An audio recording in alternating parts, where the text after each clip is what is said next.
Welcome to our module on corporate laws and practice. Today, we'll be focusing on the National Company Law Appellate Tribunal rules of 2016.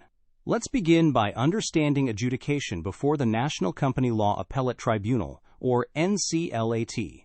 Established under Section 410 of the Companies Act 2013, the NCLT serves as an appellate tribunal. It has broad jurisdiction, hearing appeals from decisions made by the National Company Law Tribunal, the Insolvency and Bankruptcy Board of India, and even the Competition Commission of India. The NCLT rules, 2016, specifically outline the procedures for filing and adjudicating these appeals. The NCLT plays a crucial role in maintaining judicial consistency across corporate and competition law matters. It offers vital relief to parties involved in complex disputes within these fields. Operationally, the NCLT functions much like a high court, adhering to a strict procedural framework. Its processes are meticulously designed to ensure both justice and transparency in its adjudications. The NCLT hears a variety of significant matters. These include company law disputes, such as appeals against the rejection of mergers or the removal of directors. It also handles matters under the Insolvency and Bankruptcy Code, hearing appeals against corporate insolvency resolution process or liquidation orders. Furthermore, the NCLT reviews decisions from the Competition Commission of India, particularly those concerning penalties or rulings on anti-competitive practices. Regarding the NCLT appeal procedure and timelines, a party generally has 45 days from the date of an order to file an appeal. If there's a sufficient reason for delay, an extension of an additional 45 days may be granted. Importantly, before issuing any order, the tribunal is mandated to provide all involved parties a reasonable opportunity to be heard. The NCLT is constituted by a chairperson and a number of judicial and technical members. There's a specific limit on its size.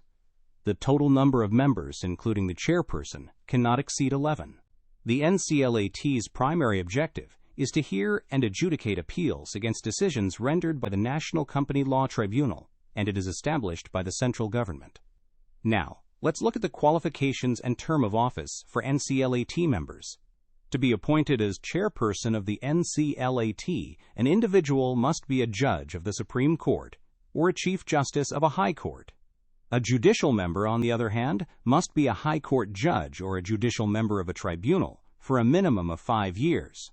Technical members require at least 25 years of specialized knowledge and experience in fields such as industrial finance, management, reconstruction, investment, or accountancy. This also includes specific service roles or professional qualifications like a cost accountant, chartered accountant, or company secretary with 25 years of experience. The chairperson and all members are appointed for a fixed term of 5 years and are eligible for reappointment. The chairperson retires at 70 years of age, while other members retire at 67. All appointees, whether chairperson or member, must be at least 50 years old at the time of their appointment. The NCLT, along with the NCLT, possesses all the general powers of a civil court under the Code of Civil Procedure, 1908. This includes the ability to summon and examine persons on oath, order the discovery and production of documents, receive evidence on affidavit, and issue commissions for witness examination. They can also dismiss representations or set aside such dismissals. Orders issued by the tribunal are enforceable just like a court decree. For execution, NCLT can send an order to the civil court, within whose local limits the company's registered office is situated, or where an individual resides or conducts business. Moving on to specific powers, the NCLT has the authority to regulate its own procedure, operating on the principles of natural justice and in accordance with the Insolvency and Bankruptcy Code. All proceedings conducted before the tribunal are considered judicial proceedings. Furthermore, NCLT holds the same powers as a high court to punish for contempt or non-compliance of its orders. The NCLT can also delegate its powers to any of its officers or employees for conducting inquiries related to its proceedings. In cases concerning winding up or sick companies, the tribunal has the authority to order a chief metropolitan magistrate, chief judicial magistrate, or district commissioner to take custody of the company's property, books of accounts, or other relevant documents. Finally, decisions rendered by the NCLT can be further appealed to the Supreme Court of India. Appeals to the Supreme Court are permissible only on questions of law. An appeal must be filed with the Supreme Court within 60 days from the date of the NCLT order, with a possible extension of an additional 60 days if a sufficient reason for delay is provided. The Supreme Court also has the inherent power to condone delays for sufficient cause.